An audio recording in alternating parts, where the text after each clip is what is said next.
Beaucoup d'entre nous ont découvert le catch avec la WWE entre 2006 et 2014 avec ce qu'on appelle la génération Catch Attack ou encore la génération NT1. Et à l'époque, j'imagine que vous étiez plutôt fan de ce qu'on appelle les faces, c'est-à-dire les gentils comme Triple H, Batista, Rey Mysterio ou évidemment John Cena. Et à cette époque, contre ces mecs-là, il y avait souvent un homme. Un gars qui était absolument haï par tout le monde, un catcheur qui était détestable et qui faisait toutes les pires saloperies, qu'il s'agisse de frapper des femmes, des officiels ou même carrément les darons des catcheurs, mais un mec dont j'étais et dont je suis encore un fan absolu. Je parle bien sûr de la vipère Randy Orton. Quoi de mieux pour commencer 2023 que de parler du catcheur qui m'a le plus marqué dans ma vie de fan de catch, puisque c'est grâce à lui et à ses histoires que j'ai accroché à la WWE. Donc si vous êtes prêts pour l'une des vidéos qui me tient le plus à cœur, envoyez votre meilleur RKO out of nowhere au bouton like et s'abonner alors qu'on revient sur la longue et passionnante carrière de Randy Orton.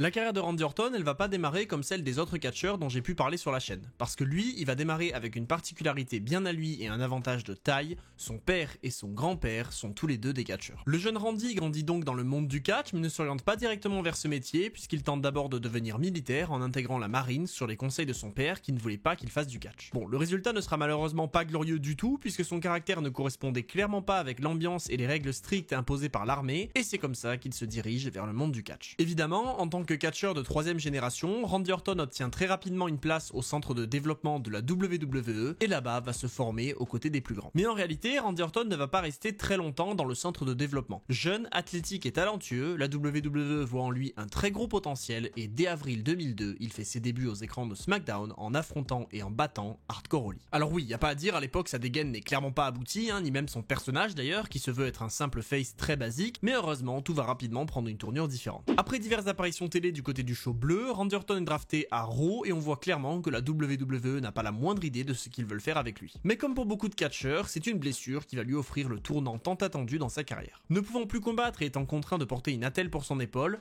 Randy Orton va se créer un nouveau personnage bien différent, celui d'un mec insupportable qui débarque toutes les semaines pour tenir le public informé de l'état de son épaule. Alors je sais pas si à l'époque la WWE pensait que le public allait être hyper heureux de suivre le Randy News Network pour connaître l'évolution de sa blessure, ou alors s'ils avaient réellement pour projet de rendre ça insupportable, mais dans les faits, les gens n'en avaient clairement rien à foutre, et petit à petit, la haine envers Randy Orton commence à grandir. Et c'était clairement la meilleure chose à faire, je veux dire, regardez sa gueule à l'époque, comment ce mec-là pouvait passer une seule seconde en tant que gentil, je veux dire, il a parfaitement la gueule du lycéen cliché dans les films, enfin, il pourrait jouer dans American Pie que ça choquerait personne en fait, donc assurément, le mettre en heel, c'était la meilleure des choses à faire. Et c'est donc semaine après semaine, les shows passants et les segments mis à jour de sa blessure s'enchaînant que Randy Orton se forge un personnage d'un mec égoïste et arrogant, absolument insupportable et détesté par les fans. Étant en plus catcheur de 3ème génération, les fans commencent à penser qu'il a été pistonné pour en arriver là, et pour amplifier encore plus la haine qu'il reçoit, la WWE va décider de l'intégrer à l'un des clans les plus marquants de l'histoire, l'Évolution. Aux côtés des grands Triple H et Ric Flair, et de celui avec qui il s'est formé à la OVW Batista, Randy Orton est sur la route pour devenir l'un des plus grands. Et quand je dis que ce run va amplifier la haine que Randy Orton va recevoir, c'est vrai pour le public, mais c'est aussi vrai pour les autres catcheurs dans les vestiaires. Ça paraît évident, puisque c'est un catcheur qui était très jeune, certes talentueux, mais qui n'avait pas beaucoup d'expérience, et qui avait été choisi volontairement par Triple H et Ric Flair pour être mis au sommet, et donc on peut imaginer que ça a attisé la jalousie. Au sein de l'Évolution, la carrière du jeune rookie prend une toute autre dimension, puisqu'il va changer de look, prendre en confiance, progresser dans le ring et au micro, en bref, un entourage si talentueux lui permet une progression fulgurante. Il devient de plus en plus crédible et commence en plus de son côté arrogant à se trouver un nouveau vrai personnage qui va marquer sa carrière, celui du Legend Killer. Avec pour objectif de détruire toutes les légendes du passé pour prouver que son heure est venue, Randy Orton transforme son style dans le ring, devenant moins aérien et plus méthodique suite à des conseils qu'il a reçus de catcheurs expérimentés, et surtout, il introduit un nouveau finisher,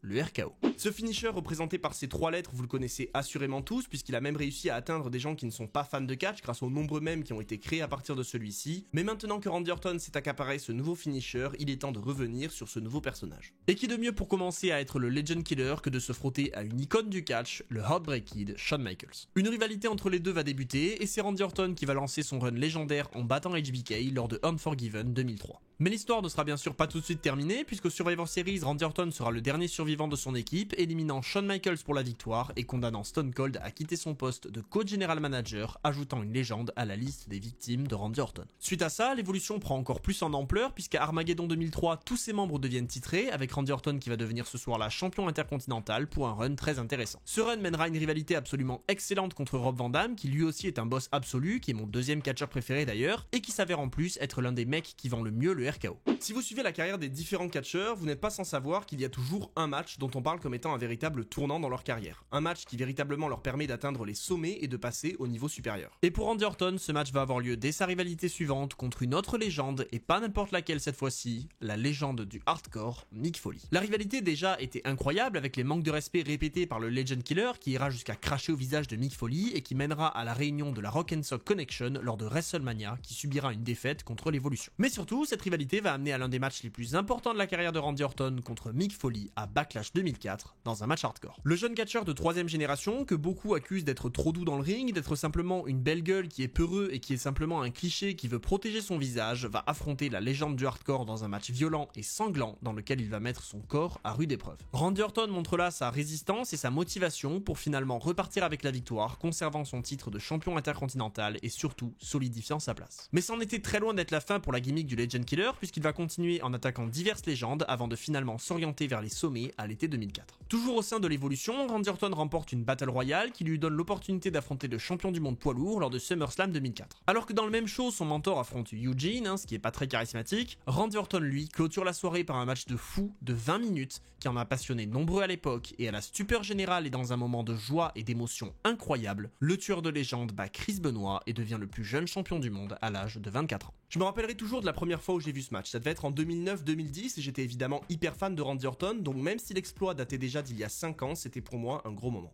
Vous vous en doutez, ça va pas du tout plaire à son mentor Triple H, leader de l'Evolution, et le Legend Killer se fera immédiatement exclure du groupe dès le Raw suivant. Devenu face par la même occasion, Randy Orton se lance donc en rivalité contre Triple H autour du titre, que ce dernier ira remporter pour s'attaquer à sa rivalité légendaire contre l'autre jeune membre de l'Evolution, Batista. Mais ne vous inquiétez pas, parce que si Batista ira de son côté exploser en prenant le titre à Triple H, Randy Orton lui avait d'autres plans. Immédiatement de retour en tant que heel avec sa gimmick de tueur de légende, il s'attaque à l'une des plus grandes légendes du catch justement, l'Undertaker. Cette rivalité permettra le retour de Bob Orton, père de Randy Orton, pour l'accompagner dans l'une des rivalités les plus importantes de sa carrière. Le premier affrontement entre Randy Orton et l'Undertaker aura lieu à WrestleMania, où Orton sera le premier à officiellement défier le Deadman pour sa streak, et même si c'est bien le Deadman qui repartira avec la victoire, le jeune Randy Orton n'avait pas dit son dernier mot. La rivalité mènera à d'autres très bons affrontements et des moments inoubliables faisant d'elle l'une des meilleures de sa carrière. Malheureusement pour lui, en sortant de cette période riche en rebondissements et en succès, il retombe un petit peu dans l'oubli en s'immisçant dans la rivalité entre Kurt Angle et Rey Mysterio à WrestleMania, qui certes était très bonne mais tournait bien plus autour de Rey Mysterio que de Randy Orton. C'est quand même dans cette rivalité qu'il aura ces mots que personne n'a oubliés quand il va dire que Eddie Guerrero est en enfer seulement quelques semaines après sa mort. Et d'ailleurs c'est important de préciser dans cette promo que Randy Orton lui-même était complètement opposé à l'idée de prononcer ces mots, il trouvait que c'était trop tôt et extrêmement déplacé, mais Rey Mysterio et d'autres officiels ont réussi à le convaincre que c'est ce que Eddie aurait voulu et donc il a prononcé ces mots qui lui ont valu une haine monumentale du public. Pour ne rien arranger, mi-2006 il est suspendu suite à des problèmes de comportement, le forçant à manquer 2 mois d'action. A son retour, Randy Orton reprend là où il en était avant de rencontrer ses problèmes, enchaînant une bonne rivalité contre Kurt Angle, mais surtout une rivalité contre Hulk Hogan qu'on connaît tous. Cette histoire, encore une fois, je l'avais bien aimée puisqu'on était encore en plein dans le personnage Legend Killer et tout ça va évidemment mener à un affrontement entre les deux, qualifié de légende contre tueur de légende lors de SummerSlam 2006. Et certes, c'est Hulk Hogan qui repart avec la victoire et c'est quelque chose qu'on aurait pu critiquer puisqu'on aurait peut-être aimé que Randy Orton soit plus mis en avant, mais ce qu'il faut surtout retenir, c'est que ce match est le dernier du Hulkster à la WWE et c'est Randy Orton qui a l'honneur d'être son dernier adversaire. C'est difficile de faire mieux après ça objectivement, mais Orton va quand même continuer sa progression en se lançant dans son premier vrai run en équipe avec l'ancien champion de la WWE Edge pour rivaliser avec la DX. L'alliance inattendue fonctionne parfaitement et les deux hommes deviennent Rated RKO, une équipe heel qui va jouer son rôle à merveille avec les deux hommes qui sont très talentueux et qui feront preuve d'une arrogance infinie pour se faire haïr des foules. Les deux anciens champions du monde iront jusqu'à devenir champions par équipe pendant un court moment pour marquer le premier titre tag team de Randy Orton, mais rapidement leurs chemins vont se séparer. Tout ça va mener un petit peu à une période de vide pour Randy Orton qui participe au Money in the Bank à WrestleMania 23 sans succès et se lance en rivalité contre Edge puis contre Shawn Michaels. Mais à ce moment-là, Randy Orton va prendre la décision de modifier son personnage. Maintenant plus expérimenté, il n'est plus le jeune tueur de légende, il est un catcheur établi et doit trouver un moyen de se réinventer. Et c'est donc en 2007 que va naître le personnage de la Vipère, un homme méthodique et lent, toujours arrogant mais cette fois-ci avec un côté plus sadique, et pour affirmer ce côté-là, il fait débuter un nouveau finisher, le Punt Kick. Vous connaissez tous cette prise et je suis sûr qu'elle vous a tous impressionné à l'époque. Honnêtement, c'était difficile de faire plus impressionnant. L'angle de caméra et l'intensité de Randy Orton rendaient ce coup de pied si réaliste, c'était juste fou. Il va s'en prendre à de nombreux catcheurs avec ce coup de pied et prend en ampleur et en puissance, lui permettant rapidement de prétendre au titre de la WWE. À cette époque, le champion de la WWE, on le connaît tous, c'est bien sûr John Cena, et va se lancer là la première partie de cette mythique rivalité. Randy ne parvient initialement pas à remporter le titre, mais ira jusqu'à frapper le père de Cena dans une scène inoubliable pour s'offrir une nouvelle chance qui sera à nouveau un échec. Mais la chance va sourire à Orton puisque John Cena va subir une blessure et donc sans avoir à battre qui que ce soit, la Vipère est nommé champion de la WWE à No Mercy 2007. Dans la même soirée, il devra quand même affronter Triple H à 2 reprises, perdant puis récupérant le titre dans de très bons matchs et il se lancera ensuite dans un run vraiment cool. Après divers matchs, le champion se lance dans une rivalité contre Jeff Hardy, encore une que beaucoup n'ont pas oubliée puisqu'en plus de nous offrir de très bons matchs, elle a mené à ce moment inoubliable cette Swanton Bomb de Jeff Hardy. Entre temps, l'ancien rival de Randy Orton et ancien champion John Cena fait son retour et se construit ce triple menace à WrestleMania 24, l'une des plus grandes affiches sur le papier duquel Randy Orton va réussir à ressortir vainqueur. C'est aussi dans cette feud que Orton et Cena vont être forcés à faire équipe dans ce 2 contre 17 impressionnant dont j'ai déjà parlé sur la chaîne. Suite à ça, le champion va enchaîner avec une rivalité contre Triple H qui, bien qu'intéressante, n'est pas la plus marquante à mon sens et elle entraînera la fin de son règne.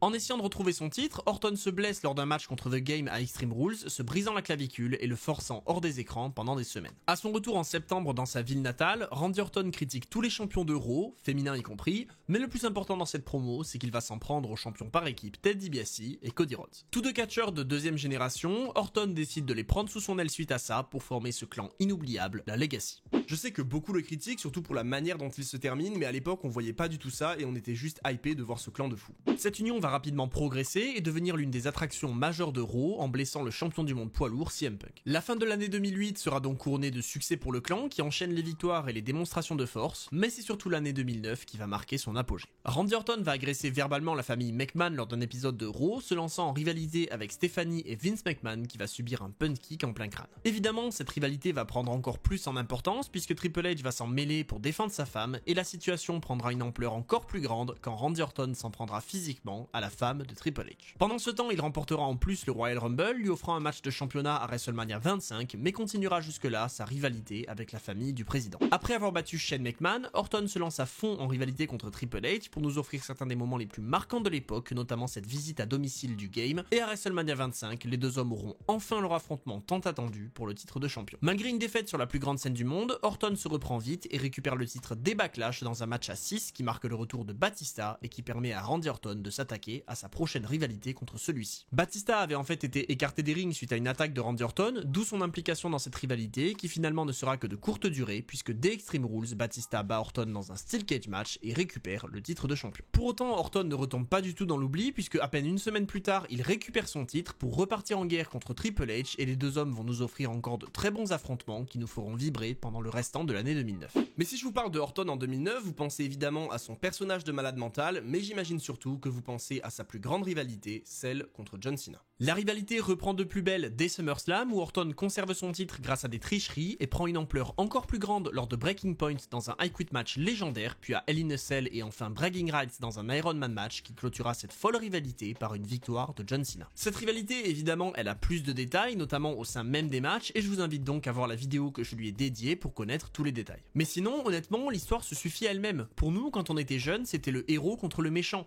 Le sauveur de la WWE contre le fou qui voulait détruire tout et tout le monde et qui avait déjà décimé la famille McMahon. C'était une histoire qu'on adorait suivre chaque semaine, n'en déplaise à certains. Après cette grande rivalité, Orton va débuter une feud contre Kofi Kingston qui s'apprêtait à recevoir un énorme push et à ce moment-là, j'étais hypé de fou par le potentiel de cette rivalité. Malheureusement, elle ne durera pas très longtemps et prendra fin très peu de temps après avoir commencé, nous laissant tous extrêmement déçus. Mais du coup, il fallait bien occuper Orton pour cette année 2010. Et donc, on a commencé petit à petit à sentir des embrouilles au sein de la Legacy. Entre des défaites, des incompréhensions et des altercations, rien n'allait plus dans le groupe et lors du Raw du 22 février, le clan explose enfin après que Randy Orton ait attaqué ses poulains, menant un match à WrestleMania 26 pour officialiser la fin du groupe. Heureusement pour Orton, mais malheureusement pour DiBiase et Rhodes, c'est bien le mentor qui remportera le match et deviendra donc face alors qu'il était l'ennemi public numéro 1 durant toute l'année 2009. Mais à part ça, je trouvais l'idée d'un triple menace plus intéressante que celle d'un handicap match. D'un côté, Ted DiBiase et Cody Rhodes avaient évidemment une rancœur envers Randy Orton, mais ils avaient aussi tous les deux intérêt à être celui qui ferait le tomber pour se mettre en avant et j'avais trouvé ça extrêmement bien pensé.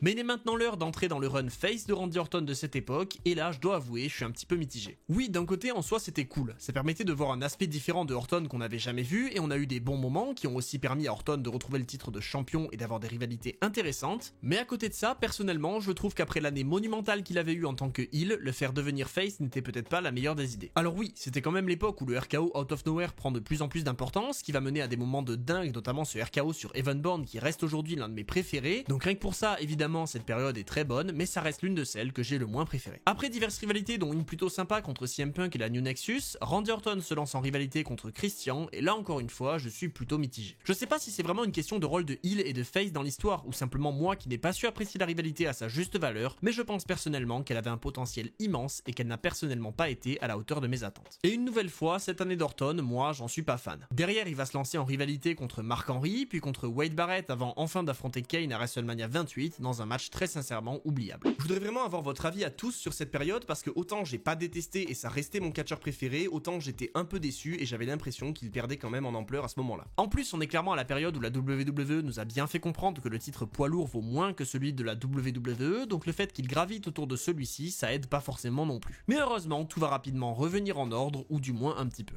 Après une suspension, Randy Orton fait son retour et continue d'être dans des feuds un petit peu random avant de se lancer en rivalité contre le Shield afin de mettre en avant ce nouveau groupe. Son équipe perd évidemment à WrestleMania 29, ce qui est une bonne chose, et ensuite il a une rivalité contre le Big Show parce que j'imagine qu'on savait pas trop quoi faire des deux. Mais enfin, après avoir enchaîné les périodes un peu molles, il va revenir sur le devant de la scène. Tout se relance à partir de Money in the Bank 2013, puisqu'il va remporter la mallette, lui offrant un match de championnat où il veut quand il veut, et ce moment il va le choisir très bien lors de SummerSlam, puisque grâce à Triple H, il encaisse sa mallette avec succès, détruisant le rêve de Daniel Bryan et des fans, redevenant heel et se joignant au groupe qu'on appellera l'autorité. Et là d'un coup, on oublie cette période un peu molle. Randy Orton est de retour au sommet avec le titre de champion, et en plus de ça, il peut reprendre le rôle du heel qui lui convient tant. En plus de ça, on est en plein dans la montée de Daniel Bryan, ce qui rend l'histoire d'autant plus intéressante, et cette période va mener au chapitre final de la rivalité entre Orton et Cena lors de TLC 2013 dans un TLC match pour unifier le titre WWE et poids lourd. Pour la plus grande joie de ses fans dont je faisais partie et de l'autorité, c'est la vipère qui décroche les deux ceintures et devient donc le champion indisputé, battant le visage de la WWE pour s'installer au sommet. Avec l'autorité à ses côtés, Orton est quasiment intouchable et conserve son titre par tous les moyens pour se diriger vers WrestleMania 30, toujours champion. Et comme si ça suffisait pas, même la manière dont il perd le titre va rester dans l'histoire puisqu'il le perd dans le main event du show au profit de Daniel Bryan qui accomplit là son plus grand rêve dans un moment d'émotion grandiose qu'on n'oubliera jamais. Mais en plus de ça, après une très grosse année 2013 et 2014, Randy Orton n'en a pas fini et il reforme l'évolution aux côtés de Triple H et Batista. Pardon, Triple H et Blutista.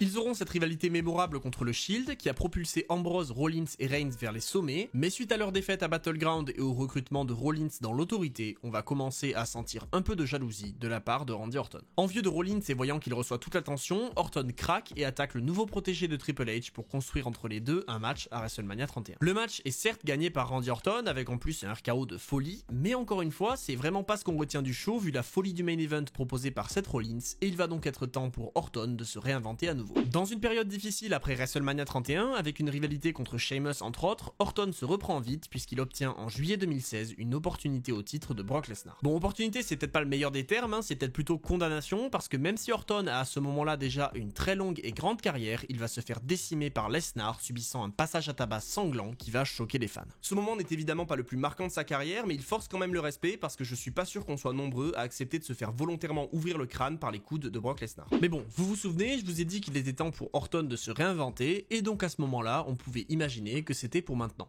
La Wyatt Family, qui avait fait ses débuts il y a déjà quelques années, va commencer à s'en prendre à Randy Orton à ce moment-là pour démarrer une feud entre lui et Bray Wyatt, le leader du groupe. Mais si tout ça commençait par une petite rivalité qui en soi était intéressante sans être inoubliable, c'est ce qui va suivre qui va être un peu plus marquant. Randy Orton va enchaîner les défaites contre Wyatt et finit par être contraint de rejoindre le groupe face à la réalisation qu'il ne peut pas les battre. Et là, j'avais vraiment espoir de voir quelque chose de nouveau de la part de Orton. En plus de ça, tout va très vite puisque Wyatt et Orton remportent rapidement les titres par équipe et j'espérais vraiment voir Randy Orton s'imprégner de l'univers du groupe, mais finalement, ça n'arrivera pas tant que ça malheureusement. Bon, c'est quand même quelque chose de nouveau et de pas si mauvais, mais je pense qu'ils auraient pu pousser cette histoire un peu plus loin en vraiment rentrant dans l'univers de Bray Wyatt. Mais c'est pas ce qui va se produire malheureusement puisque Orton remporte le Royal Rumble pour la deuxième fois de sa carrière et Bray Wyatt remporte le titre de la WWE lors de l'Elimination Chamber pour construire ce à quoi on s'attendait tous, plus un match entre les deux à WrestleMania 33. On voit vite que la WWE ne voulait pas miser sur Wyatt à ce moment-là, puisque Orton remporte le match, officialisant la fin de son passage au sein de la Wyatt Family et relançant la rivalité entre les deux. Et finalement, c'est plutôt cette partie-là que j'avais aimé. Même si elle est critiquée, je trouvais l'ambiance et l'histoire assez cool, et j'avais beaucoup aimé le House of Horror match, ainsi que le moment où Orton brûle la maison de Bray Wyatt. Je trouvais que ça apportait de la diversité et des choses intéressantes à l'époque. Et si à ce moment-là, Randy Orton est champion, et qu'on sait qu'il a souvent eu des rivalités plutôt cool et intéressantes, surtout quand il était champion, on se demande bien qui est-ce qui va lui prendre le titre. Jinder Mahal. Voilà. Non, zéro van, c'est lui, et là franchement, je sais pas trop quoi dire. Pour moi, le gars n'avait pas grand-chose. Ni dans le personnage, ni dans le look, ni dans le ring, ni au micro, qui justifiait de le mettre champion. Et cette période de la rivalité entre Mahal et Orton avec en plus le retour du Great Khali, pour moi c'était non merci. Mais heureusement, il va vite se reprendre suite à ça. Après diverses rivalités et matchs plus ou moins importants, Orton se lance à la poursuite du seul titre qu'il n'avait jamais remporté à la WWE, le titre des Divas. Alors oui, techniquement c'est pas faux, mais du coup non, pas celui-là. Non, plus sérieusement, Orton se lance bien sûr à la poursuite du titre des États-Unis et parvient à battre Bobby Roode lors de Fastlane 2017 pour récupérer le seul titre solo masculin qui lui manquait. Et franchement, je trouve ça très cool. Orton mérite clairement d'être Grand Slam Champion et ce run de champion US, même s'il n'avait rien d'exceptionnel, il était cool et lui a permis de débarquer à WrestleMania 34 avec ce titre. D'ailleurs, fun fact à ressortir, Randy Orton est l'une des rares personnes à avoir déjà fait son entrée à WrestleMania avec le titre US, intercontinental, par équipe et évidemment le titre de champion du monde. Après la perte du titre, encore une fois contre Jinder Mahal, Orton disparaît pour soigner une blessure et se lance à son retour dans une rivalité contre Jeff Hardy. Honnêtement, j'étais très heureux de revoir cette rivalité après des années. Et en vrai, sans être exceptionnelle, elle était franchement plutôt cool et en plus, elle nous permettait de revivre notre enfance. Orton va ensuite se lancer en rivalité contre Rey Mysterio, puis contre Edge Styles, avant de reprendre une vieille rivalité contre Kofi Kingston autour du titre de champion de la WWE. Et là franchement pour moi c'était la meilleure des idées à avoir. Le fait de reprendre ce qui s'était passé en 2009 quand on avait un Kofi Kingston qui était encore à ses débuts et en passe d'exploser, se faire freiner par un Randy Orton au sommet qui compte bien garder sa place, pour maintenant 10 ans plus tard avoir des rôles quasiment inversés, c'était juste génial. Bon, je précise quasiment inversé, parce que Randy Orton était évidemment déjà une légende à ce moment-là, mais maintenant, fini d'avoir un Kofi qu'on peut retenir, le mec est champion de la WWE et après un moment mémorable à WrestleMania 35, c'est lui qui a l'avantage sur la vipère. Évidemment, c'est pas Randy Orton qui va détrôner Kofi, parce que vous vous rappelez tous de qui c'est, et alors qu'il avait relancé sa rivalité avec Edge Styles, il intègre le Rumble 2020 et va nous offrir de très grands moments. Avec le retour de Edge, les deux hommes forment le temps d'une soirée Rated RKO pour le plus grand plaisir des fans, mais ce qui avait commencé comme une réunion d'anciens amis va rapidement devenir une rencontre de nouveaux rivaux. Et donc, en 2020, tous deux en tant que légendes, ils vont nous divertir pendant le confinement avec des matchs souvent cool, trop souvent longs certes, mais quand même prenants dans cette rivalité qui contiendra le plus grand match de catch de l'histoire. Oui, enfin c'était le nom du match, c'est évidemment pas le plus grand match de l'histoire du catch, ni même de la WWE, mais ça reste un match cool et une rivalité intéressante et divertissante qui nous a fait ressurgir le côté fou et malsain de Randy Orton.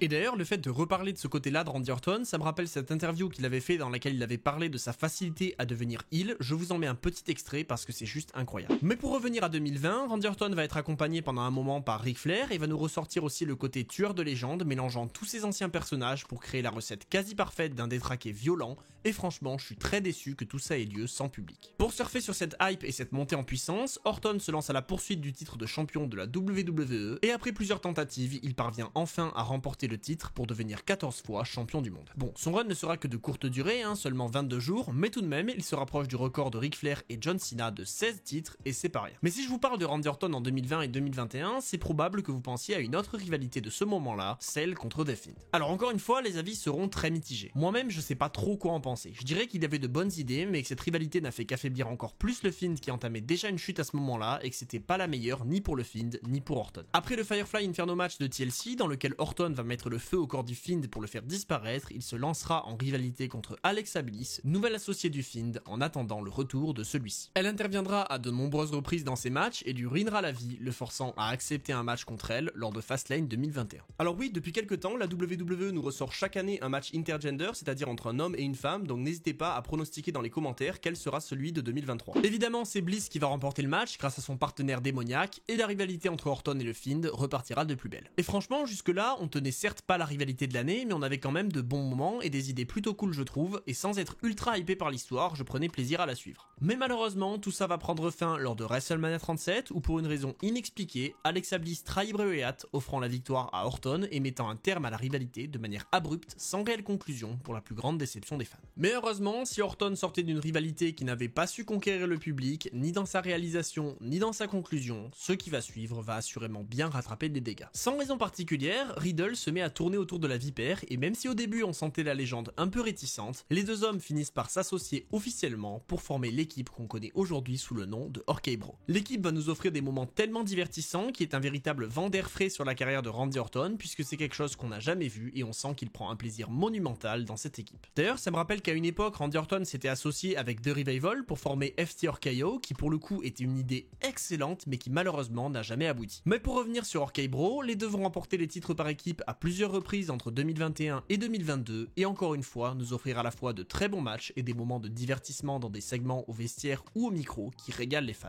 On se rappelle des 20 ans de la carrière de Randy Orton organisée par Riddle qu'on ressortira sûrement dans des années, mais aussi de la rivalité contre les Usos qui, même si elle a été perdue par l'équipe de Orton, était très bonne et je pense qu'on n'a pas fini de reparler de cette équipe légendaire. Aujourd'hui, Randy Orton est malheureusement blessé au dos et il récupère après une opération, mais c'est fort probable qu'on ne le revoie pas avant de nombreux mois, voire années. Avec une carrière de 20 ans, s'étalant sur plusieurs générations, il a su trouver un personnage passionnant qui mérite sa place parmi les meilleurs et malgré un in-ring parfois critiqué par certains, il a un talent qu'on ne peut pas nier. Il restera évidemment pour moi et pour beaucoup celui qui m'a fait aimer le catch, celui que j'imitais dans la cour de récré avec mes potes, celui dont je voulais absolument la figurine et les posters, et la fin de sa carrière lorsqu'elle arrivera laissera pour moi un grand vide à la WWE. J'ai grand espoir de le revoir sur un ring malgré la blessure qu'il a actuellement et ce serait extrêmement dommage que sa carrière se termine comme ça. Il ne s'est jamais éloigné du catch hormis quelques absences pour blessures, suspensions et quelques rares films. Il est resté fidèle à ce monde pourtant si compliqué et on peut vraiment le remercier pour les heures et les heures de divertissement qu'il nous a offert en attendant de le voir au Hall of Fame de la WWE. C'est donc tout pour la majestueuse carrière de Randy Orton. Si cette vidéo vous a plu, je vous invite vraiment à sortir votre meilleur RKO et punt kick au bouton like et s'abonner et à me rejoindre sur ma chaîne Twitch dont le lien est en description. Si vous avez raté mes lives et que vous voulez suivre le mode Road to WrestleMania, je vous invite aussi à me rejoindre sur ma chaîne secondaire, le lien est aussi en description. Et d'ici là, je vous dis c'était Monsieur Hawkin et on se retrouve très vite pour d'autres histoires.